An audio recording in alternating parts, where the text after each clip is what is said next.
제가 굉장히 끔찍한 사건 중에 하나가 소위 엄여인 사건이라는 게 있습니다. 2000년 5월부터 2005년 2월 사이에 발생한 사건입니다. 근데 엄여인이라고 하는 한 여인이 주변에 지인들이 죽거나 또는 장애를 갖게 된 사건입니다. 아, 주변 사람들이. 네.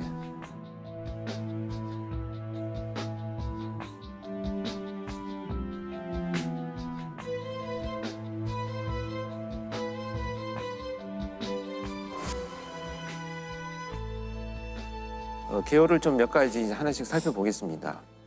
첫 번째 사건은 남편을 살해한 사건인데요. 엄여인은 이제 첫 번째 결혼한 남편의 보험을 3군데나 가입을 합니다. 보험을 가입한 이후에 어느 날 남편한테 수면제를 먹여서 잠이 들게 한 이후에 핀 같은 걸로 눈을 찔러서 실명을 하게 만듭니다. 남편은 모르는 건가요? 눈이 갑자기 안 보이게 되는 건가요? 눈에 굉장히 심한 상처가 났는데 자기 잘못인 것으로 생각을 한 거죠. 그리고 나서 이제 몇 달 뒤에 다시 이제 그 수면제를 먹여서 잠이 들어 있는 남편한테 얼굴에 끓는 기름을 부어서 화상을 입히게 됩니다. 사주에 이제 화상을 입히죠. 그래서 이런 상처들로 인해서 이제 장애를 입고 상처를 입고 치료를 하던 이 남편은 결국 다발성 자창 출혈 이런 것들로 인해서 사망을 하게 됩니다. 그리고 나서 이 사망한 남편의 보험금을 3억 원을 받게 됩니다. 이렇게 이제 첫 번째 남편을 살해해서 3억 원의 보험금을 받은 엄여인은 한 달 후에 재혼을 합니다. 그리고 나서 똑같은 방법으로 또 그 수면제를 먹인 후에 눈을 찔러서 장애를 입힙니다. 보험사에는 이물질이 눈에 들어가서 지금 심한 상처가 났는데 아마 이것이 이제 실명이 될 것 같다라고 한 진단을 받게 되면서 보험금을 4천만 원을 또 수령을 합니다. 결국 이제 지속된 이런 여러 사건들로 인해서 치료를 제대로 받지 못한 이 남편은 또 사망을 하게 됩니다. 그러면 원래 남편부터 재혼한 남편까지 두 명을 살해한 거네. 2명을 살해했죠. 근데 여러분 여기서 되게 중요한 게 뭐냐면 보험 금액이 사망 그 다음에 가장 많이 금액을 받는 것이 실명이에요. 그래서 사실은 그런데 이제 이 엄여인의 직업을 보면 보험 관련된 일을 오랫동안 했어요. 그래서 잘 알고 있는. 잘 알고 있고 그 보험사를 속이는 방법도 알고 있었던 것으로 이제 추측이 되고요. 그러다 보니까 이제 그런 범죄를 이어가기 시작을 한 거죠. 진짜 잔혹한 게 그냥 사람을 죽이는 것도 잔혹한 일인데 보험금을 2번 받기 위해서 먼저 실명을 시키고 그렇죠. 또 살인하고 이게 정말로 좀 잔인한 것 같아요. 29살 주부 엄모 씨는 지난 2000년 남편에게 수면제를 먹인 뒤 눈을 찔러 멀게 했습니다. 치료를 받던 남편이 숨지자 엄 씨는 보험금으로 2억 8천여만 원을 타냈습니다. 2년 뒤에 재혼한 남편도 똑같은 방법으로 당해 치료를 받다 숨졌습니다. 남편이 정신질환 좀 있어서 눈 자해하는 거 보고 그걸 생각해내게 된 거였어요. 여기에서 중요한 건 뭐냐면 그동안의 과정에 왜 의문을 제기하지 않았는가를 그렇죠. 살펴봤더니 너무나 지극정성으로 남편을 돌보는 모습을 보여주는 거예요. 그러니까 주변 사람들은 저런 심성을 갖고 있는 사람이 네, 설마 정말 보험금 때문에 남편을 저렇게 하겠느냐라고 하는 생각들을 하게 된 거죠. 보험사들은 보험금을 2번이나 남편의 죽음으로 그런 약간 데이터들이 공유가 안 되나 봐요. 당시에는 사실 공유가 되지 않았었습니다. 지금은 누가 봐도 의심받을 네, 수밖에 없는 상황이에요. 이 사건은 특히나 가족들의 이의 제기도 없었고 장애로 인한 보험금 수령이었기 때문에 아마도 초기에 발견되지 않았던 안타까운 과정을 겪고 있습니다.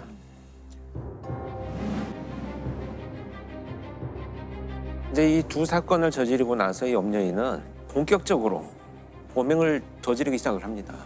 이제 시작이었던 거죠. 어이쿠. 그래서 이 범행의 대상은 결국 이제 자신의 가족들로 향합니다.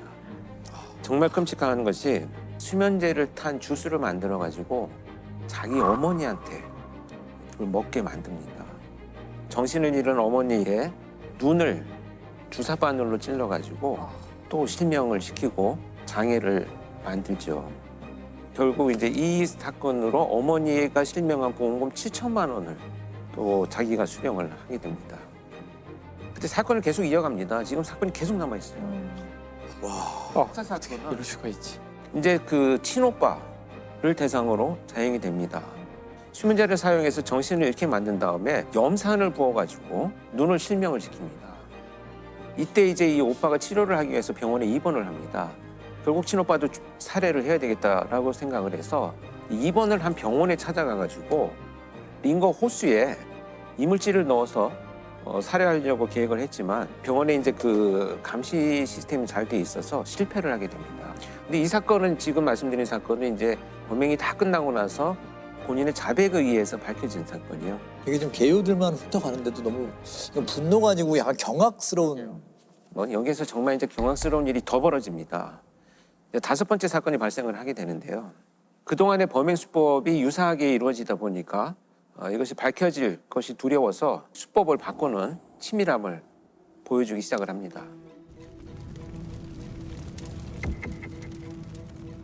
오빠와 동생한테 수면제를 먹인 후에 방화를 저질러서 화상을 입힙니다. 그런데 여기에서는 왜 자기가 그 범행의 용의점을 벗어났냐 하면 자기도 그 장소에 있으면서 이제 이 유독가스를 흡입해서 치료를 받거든요. 그러다 보니까 이제 용의선상에서는 벗어나죠. 이렇게 이제 수사망을 벗어나기 시작을 합니다. 그래서 이 사건으로 인해서 결국 총 3억 원의 보험금을 또 자기 앞으로 수령을 합니다. 그러니까 온 일가족의 죽음과 장애를 통해서 지금 수억 원의 보험금들을 수령을 하기 시작을 하죠. 20대 후반의 주부가 보험금을 타내려고 첫 남편과 두 번째 남편, 어머니 그리고 오빠의 눈을 차례로 실명시키고 집에 불까지 질렀습니다. 보험 설계사 경력이 있는 엄 씨는 어머니와 오빠 이름으로 보험을 나누어 든 뒤 보험금을 모두 가로챘습니다. 제가 그랬을 거라면 생각 안 했었을 거예요. 그 돈으로 뭘 했던 거예요? 지금 끔찍하게도 이런 돈을 그냥 유흥에 사용한 것으로 나타나고 있는데요. 이 유흥에 필요한 돈들을 어떻게든지 마련해서 나를 포장하는 것이 훨씬 더 내 삶의 가치가 있다라고 생각하는 왜곡된 관념을 갖게 되는 거죠. 결국 이게 발각이 됐으니까 지금 다 밝혀진 거겠죠. 그렇습니다. 근데 여기에서 밝혀진 것이 아니고 사실 엄여인은 또 다른 사건을 저지릅니다. 더 저질러요. 방화 사건이 저지르고 난 이후에 어머니 명의로 되어 있는 아파트를 팝니다. 그리고 나서 자신의 집에서 가사 도우미로 일하고 있던 분의 집에 가서 지금 불이 나서 내가 지금 환경이 어려운 상황이니 좀 지내게 해달라라고 부탁을 하고 그 집에 들어갑니다.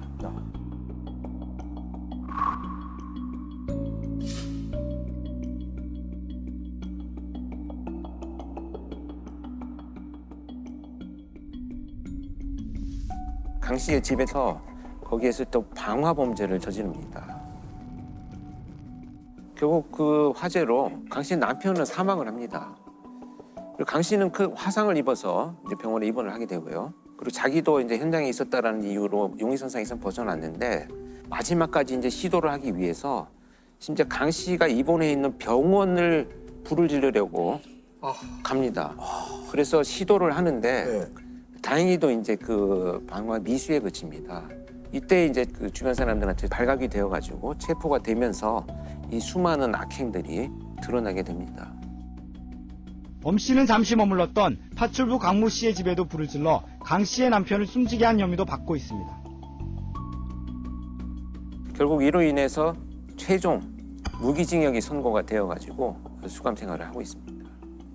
이 엄여인의 사이코패스 그 점수라는 게 있다고 하는데 그게 아주 화제였던 것 같아요. 저도 실제 그 이제 송치되기 전에 분석을 하기 위해서 프로파일링을 하기 위한 면담을 했었는데 사이코패스 검사는 40점 만점에 24점, 25점이 넘어가면 굉장히 위험한 사람이다라고 평가를 합니다. 그 알고 계시는 뭐 유영철, 뭐 강호순 이런 자들이 뭐 37점, 38점 이렇게 되니까 굉장히 높은 위험성을 갖고 있다라고 표현하는데 엄여인은 죄책감의 결여, 그다음에 충동성, 자기중심성 이런 것들을 평가하는 사이코 체크리스트에서 40점에 육박할 것이다. 전부 이렇게 진단을 하고 있습니다. 그러니까 자기중심적 사고나 또는 충동성 이런 부분들이 굉장히 심각하게 높았던 제가 직접 만났을 때는 의외로 거의 말을 하지 않았었어요. 그러니까 어떤 의미로 저는 받아들였냐면 일종의 수치심을 느꼈다라고 생각을 하는데요. 범행을 저지른 결과에 대한 수치심이 아닙니다.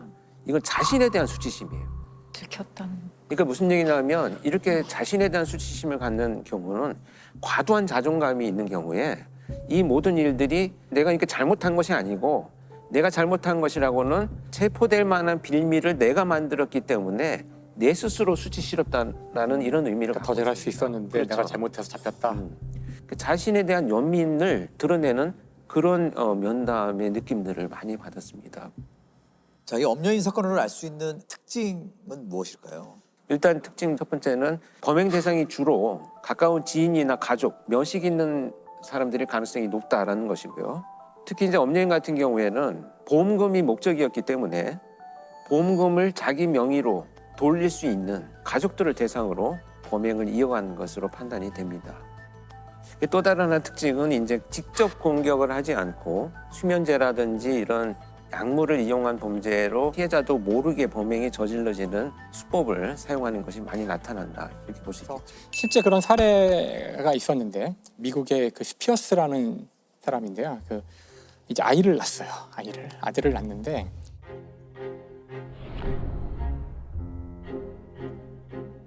그런데 그 아들이 어릴 때부터 굉장히 몸이 약했다고 하더라고요. 주장했었어요. 그래서 아들을 낳아서는 그 아들을 키우는 과정을 SNS에 육아 일기처럼 쫙 올린 거예요. 아주 많이 열심히 올리니까 이제 뭐 사람들이 막 응원도 해주고 뭐. 근데 결국에 이 아이가 한 5살쯤 됐을 때 결국 이제 죽게 돼요. 죽게 되는데 죽음 이후에 사람들이 주변에서 이 부모와 자식 이 관계를 쭉 봐왔던 주위 사람들, 특히 병원이나 이런 데서 뭔가 석연치 않다는 말을 자꾸 하는 거예요. 이게 뭔가 석연치 않다, 이 사람이. 그래서 이제 경찰이 조사에 들어가고 이제 부검도 하게 되고요. 근데 결론이 뭐냐면은 그 치사량 이상의 나트륨이 검출이 됐어요, 몸에서. 근데 그런 정도의 나트륨은 그냥 뭐 웬만큼 먹어서 될 수 있는 수준이 아니기 때문에 이건 거의 나트륨, 즉 소금이죠. 소금을 독극물 같이 쓴 거예요. 그러니까 도대체 이게 뭘까? 그래서 이제 추후에 이제 밝혀진 바에 따르면은 이 아이가 아주 어릴 때 스피어스가 병원에 가서 우리 아이는 이렇게 음식을 잘 못 먹어요. 자꾸 다 토하고 그래서 여기 위장에 문제가 있는 것 같다고. 근데 검사할 때마다 문제가 없다고 그러는 거예요. 네. 근데 병원을 전전하면서 계속 문제가 있다. 결국은 이제 문제가 있다는 것에 동의한 의사가 수술을 해서 관을 이렇게 위장에 직접 넣어서 연결을 하는 그런 수술을 하게 돼요. 그 아무런 건강에 이상이 없는 아이를. 그렇게 볼 수 있죠. 그래서 그 관을 통해서 음식을 넣고 있었던 거예요. 근데 이 죽음이 있었던 그 한 며칠 전에 그 CCTV를 쭉 분석해 보니 이 엄마가 이 애를 데리고 화장실에 잠깐 갔다 오는데 뭘 했는지 모르죠. CCTV는 없으니까 그쪽에는. 그 이후에 애가 이제 서서히 상태가 안 좋아진 거예요. 그래서 나중에 이제 밝혀진 바로는 바로 그 관을 통해서 그 소금물을 다량으로 이제 거기에 이제 넣은 거죠. 계속 넣어서 결국은 그것 때문에 나트륨 중독으로 이제 아이가 사망에 이른 거예요.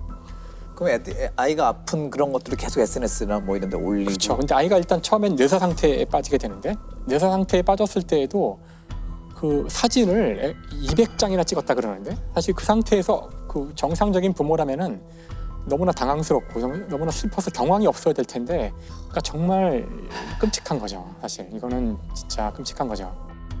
How could a mother ever treat her innocent child in such a callous, inhumane, and calculating manner? Do you even realize the magnitude of your crime? It's a sentence of 20 years to life, 5 less than the maximum, 5 more than the minimum.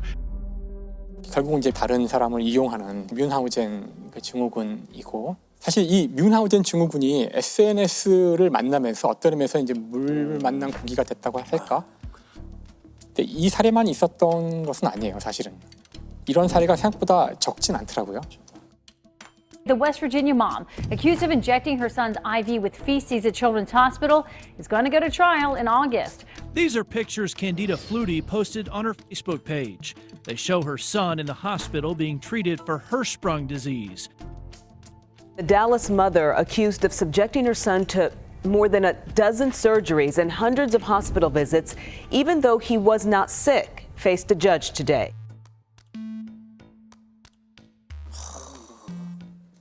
사실 이 시대에 우리가 가장 중요하게 다뤄야 될 자원이 바로 관심이라고 생각하거든요.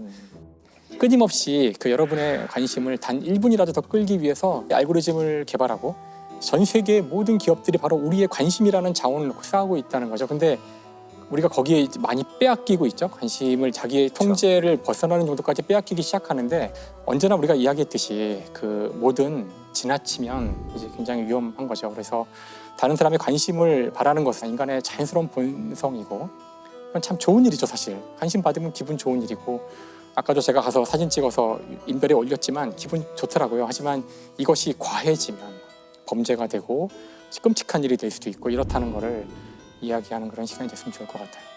프로파일링을 시작한 초창기인데 2001년도에 발생한 사건인데요. 저한테 이제 요청이 왔었어요. 분석을 좀 해달라고. 그래서 이 범인이 체포된 이후에 직접 가서 그 범죄자와 면담을 장시간 했던 사건입니다. 사건 내용을 이제 소개를 들어보면 이 아이의 부모는 24시간 운영하는 식당을 갖고 계셨어요. 그래서 열심히 일을 하시면서 그 아이가 둘이 있었는데 이제 14살 된 큰아들과 11살 된 둘째 아들이 집에서 생활을 하고 있었습니다. 그런데 이날 아버지가 집에 돌아와서 보니까 아이들이 집에 있어야 되는데 소리가 없어요. 그래서 작은 방에 문을 열어봤더니 이 11살 된 둘째 아이가 그냥 누워있는 상태에서 뒷머리를 강력한 둔기로 공격을 받아가지고 피가 그대로 고여있는 상태로 쓰러져 있는 거예요.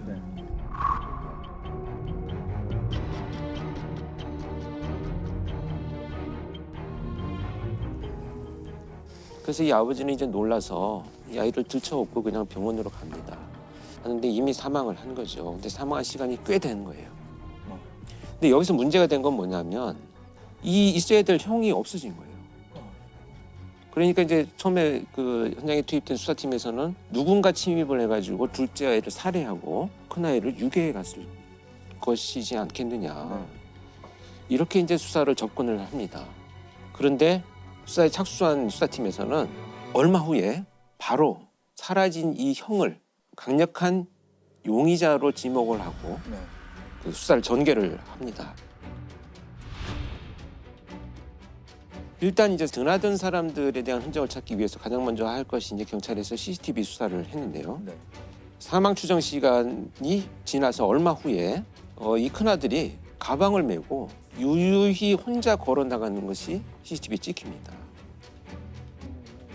그래서 이 아이의 그 일기장이나 이런 흔적들을 이제 봅니다. 도대체 왜 이런 일이 벌어졌는가. 그랬더니 이 아이가 좀비라는 이름으로 미니 홈피를 운영을 하고 있었어요. 거기에 보니까 군대에 갔다 와서 살인을 마음껏 즐기는 것이 나의 꿈이다. 그래서 나는 그것을 실현하기 위해서 손도끼를 구입을 해왔다.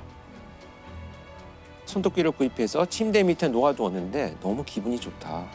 이런 글들을 이제 발견을 합니다.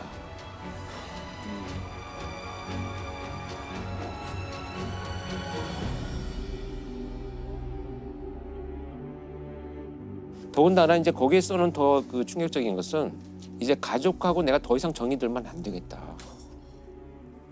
그게 그냥 아이들이 생각하는 중이병 차원을 넘어선 거 아닙니까? 완전히 넘어선 거죠. 이 정도는 사실 표교수 잘 알겠지만 이 정도의 사회적 분노라는 것은 보통 30대를 전후해야 그동안 쌓인 분노가 표출되는 정도인데 14살 아이가 이런 걸 쏘나니까 믿어지지가 않는 거죠. 그런데 사실 이런 흔적만 가지고 어떤 일이 있었다는 것을 우리가 판단하기는 굉장히 위험하죠. 그래서 조사를 해보다 보니까 결국 이제 학교 친구들한테도 이런 살인에 대한 이야기들을 그동안에도 쭉 해왔는데 친구들은 뭐 좀 이상한 아이야. 뭐 그냥 뭐 별종이야. 뭐 이 정도로 그냥. 그렇죠. 또 한 가지 충격적인 것은 장래희망에 살인업자라고 써놨었어요. 네. 그래서 이 선생님은 이것을 간과하지는 않았어요. 그래서 부모한테 연락을 해가지고 아이가 좀 치료를 개입을 해야 되는 거예요. 그렇죠. 치료 받아야죠. 근데 이 부모님은 우린 너무 화목하고 원하는 걸 다 해주고 이렇게 지냈는데 정신과 치료를 받으라고 하니 이거 참 난감했던 거죠. 부모 입장에서 이해가 안 되는. 원인을 찾지도 못하겠고 이런 이제 상황이 전개됩니다. 그래서 이제 이런 흔적들을 찾고 시작을 하던 중에 배회하고 있는 아이를 이제 체포를 합니다. 그때 가방 속에 동생을 살해한 손도끼를 그대로 넣고 있었어요. 그 가방을 메고 있었던 거죠. 이렇게 해서 체포가 됩니다. 초등학생은 동생을 살해한 혐의를 받고 있는 형이 어젯밤 붙잡혔습니다. 광주시 계림동에서 발생한 초등학생 살해 사건의 용의자로 사건 발생 14시간여 만에 검거됐습니다. 양군은 잠을 자고 있던 동생에게 흉기를 휘둘러 숨지게 한 혐의를 받고 있습니다. 아니, 왜 살해했을까요, 동생을? 왜 하필 타겟이 동생이 돼야 했을까요? 면담을 할 당시에 들은 이야기들을 좀 이제 전달을 해드리자면 이렇게 이제 살인을 너무 하고 싶다는 생각이 어느 날부터 이제 발전이 되어가기 시작을 하면서 이 아이가 당시 이제 체격이 굉장히 작았어요. 키도 작고 몸집도 작으니까 매일 팔 운동을 했던 거예요. 왜냐하면 내가 공격을 하다가 실패를 하면 너무 왜소하기 때문에 다시 공격을 받으면 실패하니까 열심히 운동을 하고 이 손도끼를 가지고 막 달려가면서 나뭇가지를 막 이렇게 쳐서 연습을 하는 거죠. 근데 이 기간이 1년 정도 되니까 이제 자신이 생긴 거예요. 아, 1년 동안 그걸 연습을 한 거예요. 연습해서 자신이 생겨가지고 이제는 실행을 해야 되겠다. 그런데 될지 안 될지 궁금한 거예요. 그 희생자가 바로 이 동생이 됐던 겁니다. 그래서 엎드려서 잠을 자고 있는 동생을 말씀드리기도 어렵지만 손도끼로 뒷머리를 내리쳐서 이제 살해를 하고 동생이 움직이지 않으니까 그의 표현에 의하면 이제 내가 할 수 있겠다라는 생각 때문에 너무 기분이 좋아서 동생한테 잘 가라 라고 인사를 하죠. 왜 동생을 죽였어요? 제가요 감정으로 사람을 죽인다면요 친구들 좀 싫은 친구들 죽였을 텐데 걔가 사람이니까 인간이란 것이 얼마나 나약했을까 해갖고 한번 해봤죠.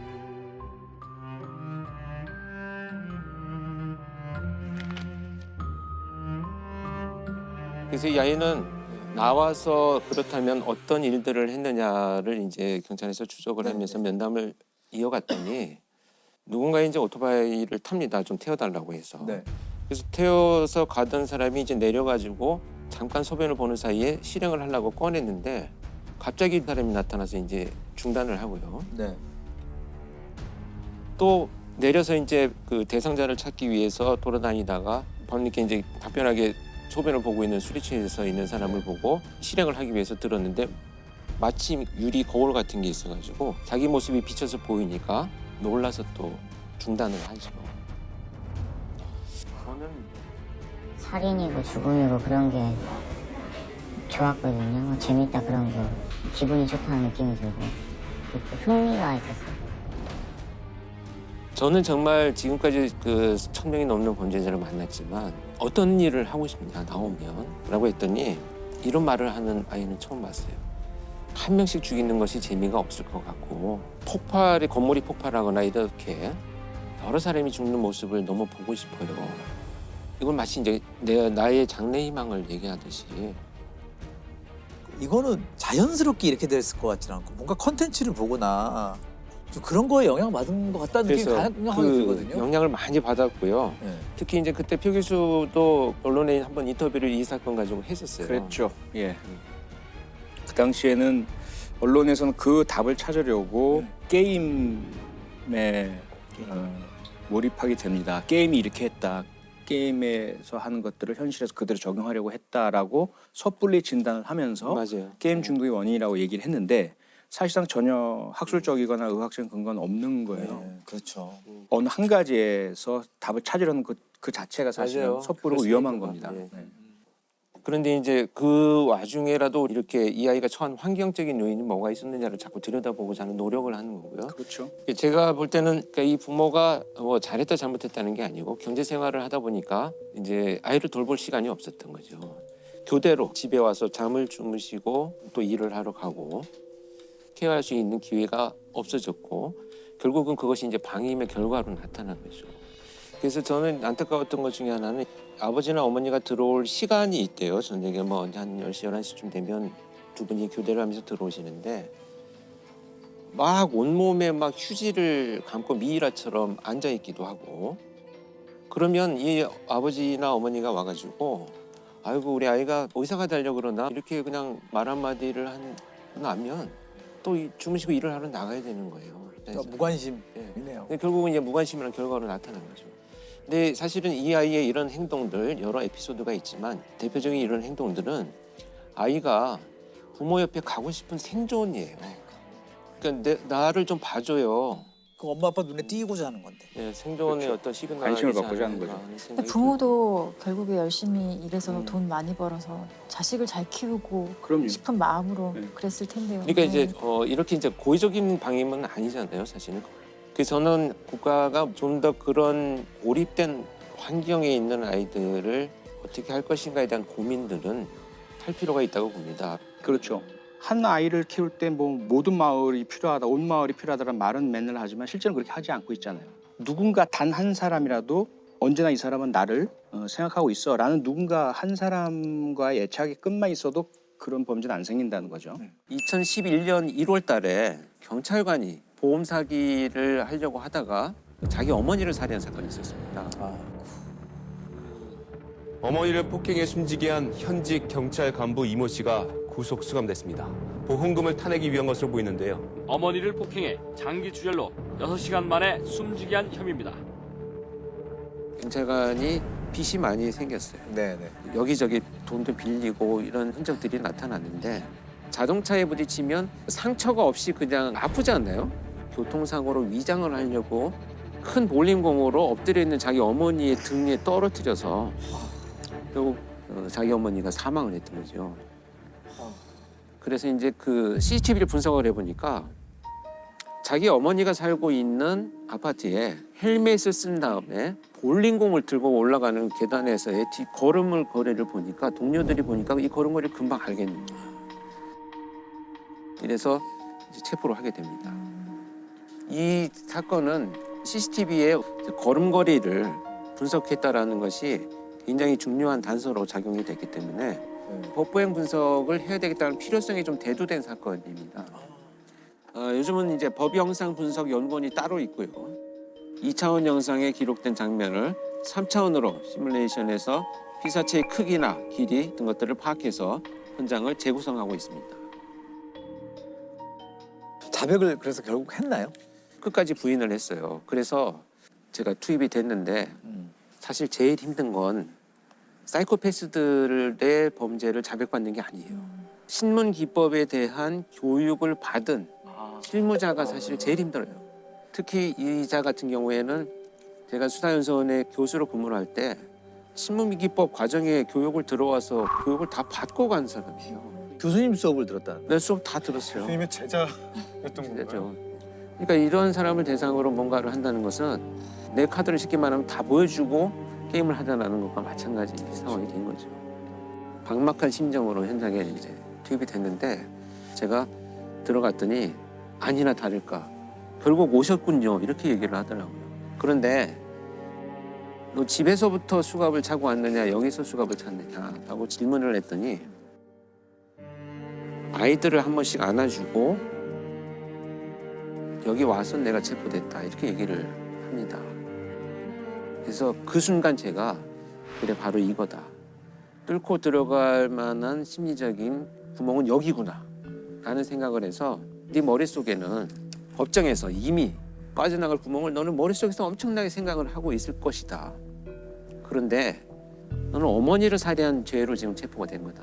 그렇다면 어머니를 살해한 우리 형, 할머니를 살해한 우리 아빠 이렇게 가족들이 네가 그런 법정에서의 투쟁을 해나가는 것을 이해하고 도와주려면 그러기 전에 먼저 그 사람들을 설득하고 가는 것이 나도 마지막에 배려다. 제안이자 배려다. 라고 이렇게만 얘기해서는 자백하든지 말든지 난 관심 없다. 그랬더니 이제 고민을 합니다.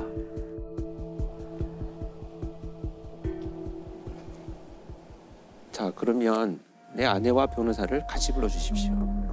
그래서 이제 둘이 같이 불러서 변호인 접견실에 들어갔는데 수사팀장한테 야, 자백할 거다. 2시간 만에 문을 열고 나오더니 나 보험 사기 하려다 이렇게 된 거야. 그러면서 복도에서부터 막 그냥 자백을 하기 시작을 했어요.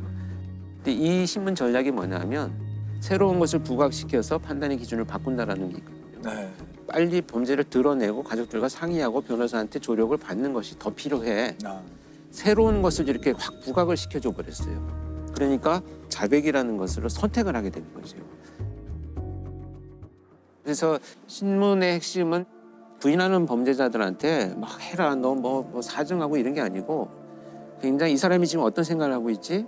그렇다면 나는 어떤 제안을 하면서 빨리 본인 스스로 판단을 하게 만들어줘야 되겠구나를 결정하고 이끌어가는 것. 이것이 이제 프로파일러 역할들이 되겠죠. 카미야 치카라라는 이제 40대 남자고요. 이 남자는 사건 일어날 때 부인과 결혼한 지 불과 3개월밖에 안 됐었어요. 신혼부부였죠. 이들 부부는 오키나와를 여행을 합니다. 오키나와를 여행을 하다가 여행 마지막 날 이제 호텔에서 같이 아침을 먹고 체크아웃을 하고 공항에 가요. 공항에 가서 카미야는 나는 이제 급한 일이 생겨서 돌아가겠다. 당신은 친구들이랑 여행을 계속 해라. 이래가지고 이때가 한 12시쯤인 것 같아요. 카미야는 이제 가고 이 부인은 친구랑 같이 오키나와 섬 옆에 이시가키 섬이라고 섬을 가요. 이제 이시가키 섬에 도착하니까 1시 조금 안 되고 택시를 타고 호텔로 가는데 거기서부터 이 카미야의 젊은 부인이 좀 상태가 안 좋아져요. 막 땀을 막 흘리고 뭐 좀 약간 호텔에 가서는 급격히 상태가 안 좋아져가지고 막 구토를 하려고 하고 약간 마비 증상이 오는 것 같고 그래서 친구들이 구급차를 불러가지고 병원으로 갔는데 3시쯤 병원에서 사망을 해요. 이상하죠. 전날까지 멀쩡하던 그렇죠. 사람이 나이가 많은 것도 아니고 누가 봐도 변사인데 그렇죠. 그래서 사망 다음 날에 남편의 허락을 받아가지고 부검을 하는데 사인이 뭔지 잘 모르겠고 약간 심장 색깔이 바뀌어 있었다고 해요. 근데 이 남편이 태도가 너무 침착해요. 너무 흥분함도 없이. 그리고 이 남편이 이제 이 법의학자분한테 한 이상한 말 중에 장기를 다 제자리에 두셨나요? 이런 이렇게 물어봤다고요. 장기를 다 제자리에 두셨나요? 예. 이게 남편이 아내 부검 뒤에 법의학자한테 할 말이 좀 아니잖아요. 뭐 그런 건 묻지 않죠. 네. 부검이라는 행위는 정확한 사인을 찾기 위해서는 장기에 대해서는 얼마든지 손을 대거든요. 근데 대신 외형적으로는 깔끔히 마무리해 주십시오. 이런 부탁은 해요. 그래서 이 법의학자분이 그 부검 보고서에는 그냥 급성 심근경색이라고 쓰는데 좀 이상하다 생각을 하면서 뭐라고 뭐 증거는 없으니까 사인도 잘 모르겠고 그래서 이 법의학자분이 심장이랑 혈액을 따로 보관을 하세요. 검사용 말고 따로 내가 또 보관을 한 거죠. 보관을 했습니다.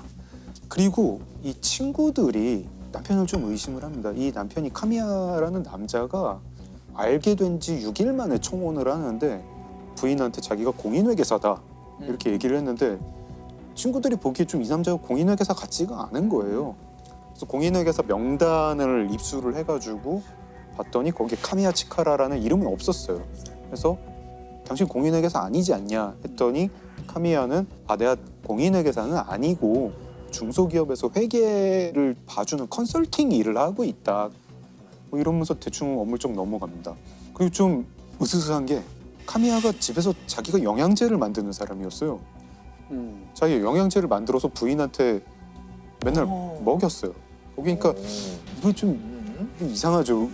그래서 친구들이 경찰에도 이거를 제보를 하고 언론사에도 제보를 하고 보험회사에도 연락을 합니다. 혹시 이 사람 생명보험 든 거 없냐. 카미야는 처음에는 자기가 보험 든 게 없다고 했는데 나중에 보니까 있었어요. 있었고 아내 이름으로. 아내 이름으로. 액수가 너무 컸어요. 1억엔이 넘는 수령액을 받게 돼 있는데 이게 1986년 일이었으니까 당시 환율로 한국 돈 10억 원에 해당하는 돈을 받게 될 예정이었고 그러니까 지금의 가치로 따지면 한 30억 정도 된다고 해요. 너무 의심스럽잖아요. 모든 게 다 인과관계 있을 것 같은데. 네. 그래서 언론사가 먼저 취재를 합니다. 이 카미야 치카라라는 사람 주변을 보다 보니까 이 사람이 결혼 이번이 사실 3번째였는데 앞에 부인, 그 앞에 부인도 다 심근경색으로 사망했어요. 너무 심지어 2번째 부인 사망할 때는 보험금도 받았어요. 당시 경찰이 이제 야 이게 사망금을 노린 보험 살인이겠구나 하고 이제 의심을 하게 되죠. 그래서 그 부검이한테 다시 연락을 합니다. 사법 부검을 해달라 이렇게 의뢰를 해요. 그래서 법의학자분이 카미야의 부인이 사망했던 증상이랑 비슷한 어떤 독성 물질을 계속 찾습니다. 찾다가 딱 맞아 떨어지는 거를 하나를 발견을 하는데 투구꽃이라는 그 식물에 독에 중독이 되면 이렇게 사망한다. 투구꽃은 뿌리에 독이 많고 그 독은 이제 우리 이제 현대 용어로는 아코니틴이라고 하는 독입니다. 네. 1g만 복용을 해도 사람이 사망을 하는 맹독입니다. 네. 증상은 일단 먹으면 입에서 침을 많이 흘리게 되고 전신마비도 되고 구토도 오고 부정맥이 오는 그런 신경독이에요. 그렇죠. 근데 당시 1986년에는 사람 피에서 아코니틴을 추출할 수 있는 방법이 없었어요. 네, 기술도 없었고 그래서 이 법의학자 교수님이 어떻게 하셨냐면 당시에 다른 대학에 이 미세 검출기가 있는 대학이 있었는데 그 대학에 아코니틴을 추출할 수 있는 방법을 개발해 주세요. 부탁을 합니다. 그래서 개발을 하세요. 피를 그리로 보내요. 보냈더니 거기서 아코니틴이 나왔어요. 나왔고 근데 남편 너무 당당해요. 그죠? 네, 왜 당당하냐? 아코니틴은 섭취한 지 30분 만에 사람이 사망해요. 아 이미 떠났으니까. 네. 남편은 12시에 아내랑 헤어졌고 아내는 그 다음부터 뭘 먹은 게 없는데 그래요? 어떻게 3시에 사망할 수 있느냐. 심지어 남편이 이거를 자기가 그래서 억울하다 이러면서 나중에 방송에 나와서도 막 아 난 당당하다 이런 얘기를 합니다. はっきり申し上げておきますけども、私は全く何もやっておりません。やってないのにやったように報道されて大変迷惑を被ってますから。 경찰이 보기에 이 카미야 아무리 봐도 범인인데 어떻게 해야 될지 모르겠어가지고 일단 카미야를 조사를 했더니 이 사람이 투구꽃을 화분을 69개를 구입했다. 어느 차원에서 이런 걸 알게 됩니다. 그리고 이 남편이 아파트 월세방을 하나 따로 두고 있었어요. 그 월세방에서 바닥에서 아코니틴 성분이 나옵니다. 그리고 이 남편이 무슨 약국에서 캡슐을 산 것도 알게 돼요. 그 영양제라고 만들었던 그 캡슐이겠죠. 그래서 여기서 투구꽃에서 아코니틴을 뽑아가지고 이 독 캡슐을 만들었겠구나. 여기까지는 되는데 도대체 근데 먹었는데 이렇게 한참 있다가 진행되는 그런 캡슐은 어떻게 만들까? 근데 제보가 와요. 어느 어민이 제보가 오는데 아 내가 그 카미야라는 그 남자한테 보거를 엄청 팔았어요. 보고도 맹독이 그렇죠. 있는 동물이잖아요. 신경독이죠. 네, 신경독. 그래서 법의학자분이 계속 연구를 하시는데 굉장히 희한한 사실을 알게 됩니다. 보고독이랑 아코니틴이 몸에 들어오면 둘이 서로 방해를 해요. 기량작용. 네, 기량작용을 합니다.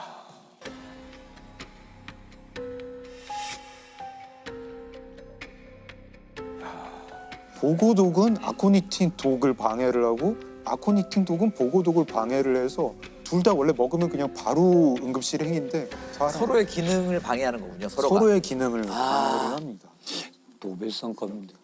아니 그거를 연구할 정도면 그냥 연구를 하지. 그 정도는 연구비로 받을 수 있을 텐데. 범인 카미야 치카라. 이 사람은 그러니까 아파트를 빌려가지고 자기 사설 독극물 연구소를 차린 거잖아요. 그런 거네요. 나중에 보니까 생쥐도 여러 마리 구입을 했더라고요. 그 아파트에서 어떻게 하면 보험금 잘 탈 수 있을까? 어떻게 하면 사람 잘 죽일 수 있을까? 이거를 가지고 치밀하네요. 치밀하죠. 세상에. 이거는 연쇄살인의 계획이네요. 그러니까 첫 번째 그 사건만 가지고 이렇게 연구할 리는 없어요. 네. 근데 사실 전 부인 같은 경우에는 뭐 지금 입증할 수는 없어서 기소는 못합니다. 그래서 세 번째 부인만 가지고 기소를 해서 무기징역을 받았고요. 감옥에서 암에 걸려가지고 2012년에 사망을 했습니다. 이 사건을 해결하는 게 결국 이 법의학자 분이 혈액을 보관해서 해결하게 된 거죠. 아마 그 부검의사는 심장이 문제거든 심근경색은 주로 동맥경화가 있어야 되거든. 어떤 형태는 혈류의 공급이 안 돼야 돼요. 근데 젊은 여성들은 에스트로겐이나 호르몬이 있기 때문에 심근경색이 올 일이 없어요. 동맥경화가 막아져요. 그러다 사건이 풀게 돼요. 젊은 여성의 심근경색이 이해가 안 되니까 보관을 다 해놓은 거예요. 관상동맥도 깨끗하고. 심근경색이 초래된 이유는 모르겠고, 그러니까 뭔가에 우리가 증명하지 못한 요인이 있을 걸로 보이니까 심근하고 혈액을 보관했을 거예요. 그러다 사건이 풀게 되죠. 진정한 법의학자의 정말 그 열정이네요. 그렇죠. 그러니까 항상 의심하는 자세. 네. 95년 6월 12일 오전 8시 45분경에 은평구의 어느 아파트 한 호실에서 밖으로 연기가 새어나는 것을 경비원이 발견하고 119에 신고를 합니다. 안방에서 불이 나서 이제 연기가 밖으로 새어나오고 있었던 상황인데 불은 그렇게 크지가 않았어요. 그냥 안방에 어떤 옷장과 옷 몇 가지 정도를 태웠을 정도고 불은 10여 분 만에 이제 진화가 됩니다.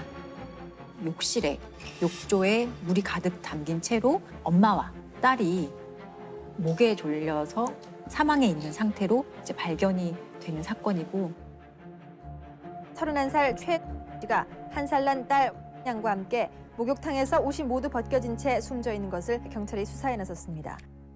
현관문은 잠겨 있었고요. 외부에 의해 어떠한 침입 흔적도 없었고 도난당한 물품도 전혀 발견되지 않았습니다. 범인을 면식범의 소행으로 보고 이제 경찰이 탐문 수사를 이제 진행을 시작하게 돼요. 이 사안에서 당시에 용의자로 지목을 받았던 사람이 이 남편은 외과 의사였어요. 그래서 이게 피해자가 치과 의사였던 거고 남편은 외과 의사였어요. 남편이 강력한 용의자로 이제 경찰의 의심을 받게 됩니다.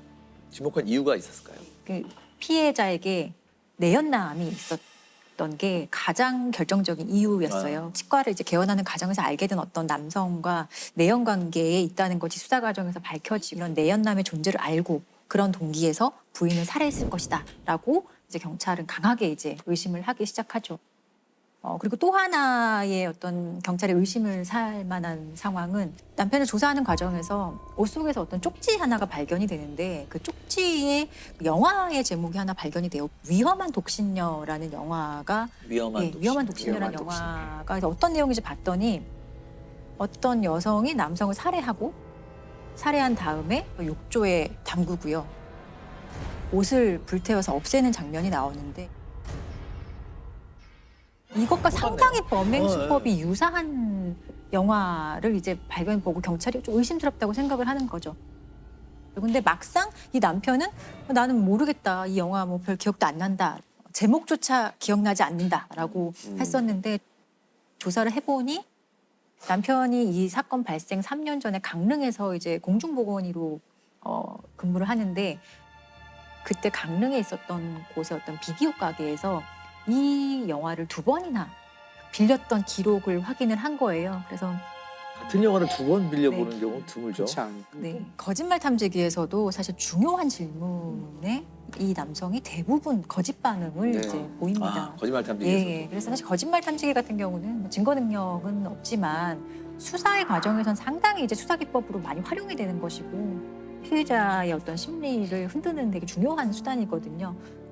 그래서 경찰은 이 정도라면은 충분히 이제 남편이 범행을 했다라고 확정을 하고 검찰도 남편을 아내와 딸을 살해했다는 그런 혐의로 이제 기소를 하게 됩니다.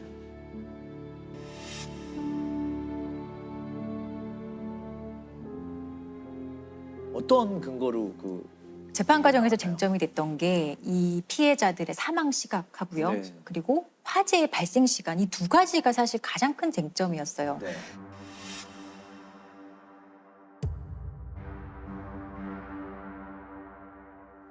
당일에 이 외과 의사 남편은 자기 병원을 개원하는 날이었다고 하더라고요. 그래서 나는 오전 7시에 나갔다. 그리고 내가 나갈 때는 아내와 아이가 당연히 뭐 평소와 다를 바 없었고 살아 있었다. 그리고 7시에 나가서 나는 내 병원에 8시에 도착했다. 이건 어느 정도 인정받은 사실이거든요. 그리고 또 하나는 불이 나잖아요. 근데 불은 8시 45분경에 최초로 연기가 뿜어져 나오는 것을 확인하거든요. 한참 뒤에. 남편이 7시에 출근했다면 1시간 45분 뒤에 이렇게 불이 났다. 뭐 불에 대해서 잘 몰라도 상식적인 차원에서 되게 이상한 상황인데 수사기관은 남편이 오전 7시 이전에 아내와 딸을 살해하고 그 이후에 불이 천천히 발생하도록 어떤 장치, 작업을 해놓고 나간 것이다. 이렇게 추정을 하고 이제 입증을 해야 되는 상황이 되었어요. 일단은 그 검찰이 기소를 하면서 피해자들의 사망 시각은 7시 이전이었다라고 얘기를 했고 되게 중요한 근거로 이 피해자에게서 발견됐던 시반과 시강 상태를 되게 중요한 근거로 봤어요. 사람이 사망을 하면 여러 가지 신체 변화가 일어나는데요. 그중에서 사망 시간을 추정할 수 있는 단서들이 몇 가지가 있습니다. 그 대표적인 것이 이제 시반과 시강은 이제 시체 경직이라고도 하는데요.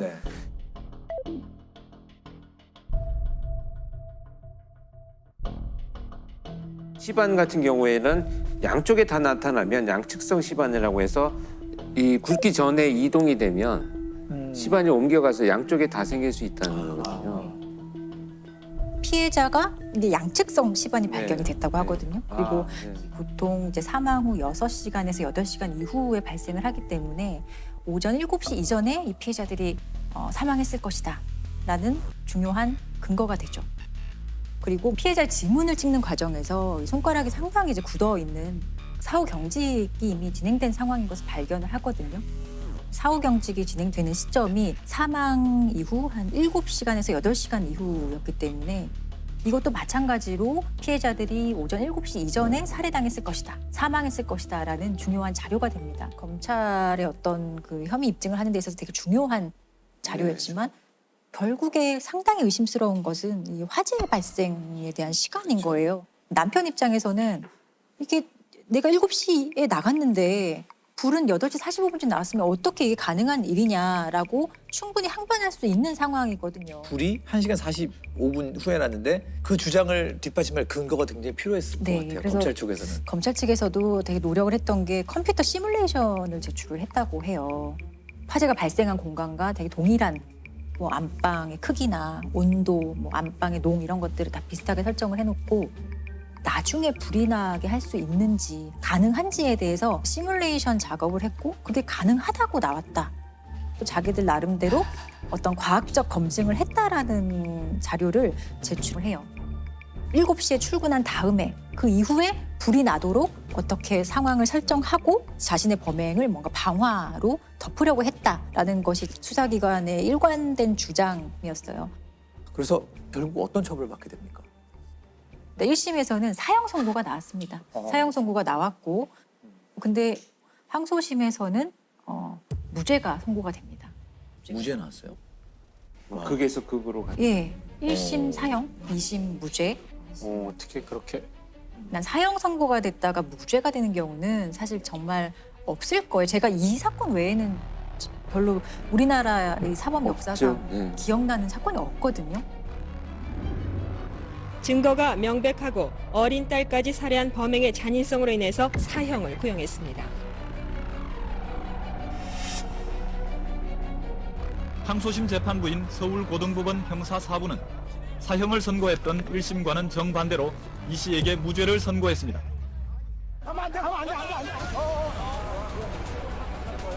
아내와 딸을 살해한 혐의로 구속 수감됐던 이 씨. 이 씨는 구속 9달 만에 교도소 문을 나섰습니다. 지금 이 순간에 검찰, 경찰 믿지 못해요.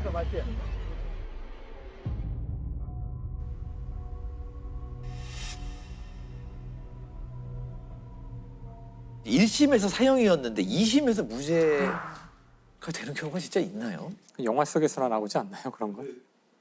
무죄가 나왔던 사유 중에 한 구절을 제가 읽어드리면 사망 시간 추정과 관련한 각종 증거들은 어디까지나 추측에 불과하여 명백한 증거가 없는 만큼 피고인을 진범으로 단정할 수 없다. 법관은 합리적 의심을 할 여지가 없을 정도로 엄격한 증거가 없다면 피고인의 이익을 우선해야 한다. 가장 기본적인 형사법의 대원칙인 거죠. 의심스러울 때는 피고인의 이익으로 해석하는, 이건 되게 원칙적인 입장에서 판단을 한 거죠. 대법원은 오늘 이 같은 2심 재판부의 판결을 뒤집고 법의학적 정황 증거를 받아들여 사실상 유죄를 인정하고 사건을 서울고등법원으로 돌려보냈습니다. 우리가 재판에 그렇게 관심 갖는 시기는 아닌데 정말 이건 재판이 열릴 때마다 엄청난 양의 기사가 쏟아지고 전 국민적인 이제 관심 사안이 된 거죠. 그래서 정말 엄청난 일들이 엄청났습니다. 많이 있었죠. 그래서 아마 대법원에서 이제 취지는 유죄다라고 이제 돌려보내잖아요. 그때 보면 이런 간접 증거 하나하나가 종합적인 어떤 증명력이 생긴다. 그럼 이 정도 되면 유죄로 볼 수 있다라는 이제 근거를 제시하면서 항소심 너네 다시 한번 판단해봐 하고 이제 서울고등법원으로 돌려보내거든요. 기존의 법정에서 볼 수 없었던 그런 식의 이제 변론이라든지 피고인의 주장을 보게 되는데요. 세계적으로 이제 이름나 있는 스위스 로잔 대학교의 법의학 연구소장인 토마스 크롬페처라는 권위 있는 법의학자를 한국 법정에 부릅니다. 네. 그리고 이 법의학자에게 이 사안에 대해서 이제 물어보죠. 첫 번째로는 이 원칙적으로 피해자의 사망 시간 확인하는 것은 사실 좀 불가능하다. 7시 이후에 사망했을 가능성도 충분히 있다라는 취지의 진술을 하거든요. 가장 결정적으로 욕조에서 시신들이 발견됐다고 했잖아요. 근데 경찰이 출동을 해서 욕조의 물의 온도를 재지 않았어요. 근데 물의 온도 그리고 피해자들 어떤 시신을 확인할 때 직장 온도를 확인하는 게 가장 정확하다고 하거든요. 근데 직장의 온도도 측정하지 않았어요. 물속에 있는 상황에서 어떤 물속의 온도를 고려하지 않고 어떤 시간과 시간, 여러 가지 피해자의 시신 상태를 확인하는 것은 물의 온도가 어땠냐 이런 특수성이 전혀 고려되지 못했다라고 증언을 하고요. 그 현장에 출동했던 그 팀장이 내가 손을 넣어봤다라는 네, 진술만 맞아요. 가지고 법정에서 그러면 어땠느냐 했더니 조금 따뜻했다라는 말 한마디로 굉장히 논란이 오히려 더 막 그 현장에 출동했던 과학수사위원들의 진술은 거의 대부분이 전부 다 탄핵돼서 인정받지 못했습니다. 우리나라 법정에서 이런 모습을 사실 그 당시엔 보지 못했던 거예요. 그런 거에 대해서도 상당히 조금 이례적이었던 거죠. 그리고 또 하나는 이 화재 발생 시간에 대해서 입증하기 위해서 피고인 측에서 학교 운동장에 1,800만 원을 들여서 세트장을 만듭니다. 똑같은 방식으로 세트장을 만들어요. 진짜 불을 한번 붙여보자. 이게 얼마 만에 뭐 전소가 되는지 이런 것들을 했던 거예요. 안방과 불이 났던 위치나 이런 것들을 다 완벽하게 재현을 해서 실험을 해봤는데 실험의 결과가 그렇게 발화를 했더니 5분 만에 완전히 거의 뭐 전소가 되다시피 해서 몇 시간 뒤에 천천히 연기가 새어나오도록 하는 수준의 상황을 절대 만들 수 없다는 것을 사실 눈으로 모두가 봤던 거예요. 불을 붙인 지 3분이 지나자 모델하우스 밖으로 연기가 나오기 시작했습니다. 5분이 지나면서 불길은 약해지기 시작했고 연기도 거의 없어졌습니다. 그런 식으로 세트장을 만들고 실험을 하니 법관 입장에서는 그 합리적 의심이라는 그 증명 원칙에 따라서 다른 가능성이 있을 수도 있겠구나. 이 사람이, 이 피고인이 피해자들을 살해하지 않았을 가능성도 충분히 있겠구나라는 그 어떤 심증 형성에 아주 결정적인 역할을 하게 되는 거예요. 이런 식의 이제 결론이 나니까 이 화재 발생 시간은 7시 이전일 수가 없다라는 결론에 이르게 된 것이고 그렇다면 피고인이 출근한 이후에 피해자들이 사망했을 수도 있고 그 이후에 화재가 발생했을 가능성 사실 높아진 거고 최종적으로는 이런 사유로 간접적인 증거마저 상당히 이제 없어지게 되는 상황이 돼버렸기 때문에 무죄가 선고될 수밖에 없었어요. 그리고 마지막으로 이제 대법원에서도 이제 그대로 무죄 확정을 해준 사건이고 사실상 5번의 재판을 받은 거고요. 피고인이 이 5번의 재판이 장장 8년의 시간 동안 일어났던 거죠. 사형 선고까지 받았던 외과 의사 이 씨가 오늘 대법원에서 최종 무죄를 확정 판결받았습니다. 이 씨에 대한 재판은 그동안 5차례에 걸쳐 판결이 엇갈렸고 법정 공방도 뜨거웠습니다.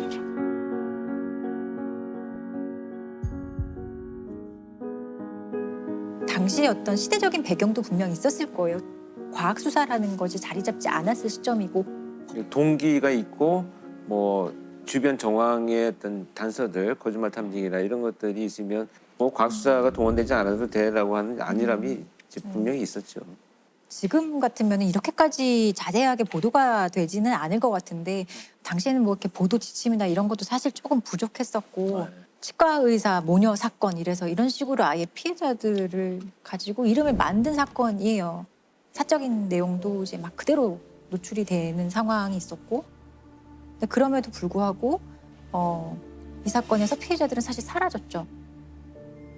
너무나 명확한 범행이잖아요. 범죄로 인한 피해인데 누가 그러면 이들을 살해했는가는 영원히 이제 밝힐 수도 없겠죠. 미제 사건이죠. 예, 억울한 피해자들만 남아 있는 곳이고 이게 어떤 피해자들에 대한 피고인의 어떤 재판 과정에 대한 단순한 흥미거리보다는 아무도 얘기해주지 않는 피해자의 어떤 상황, 뭐 의견, 감정 이런 거에 대해서는 반드시 한 번쯤은 깊게 생각해봐야 되는 것 같아요. 단순한 흥미거리가 아니라.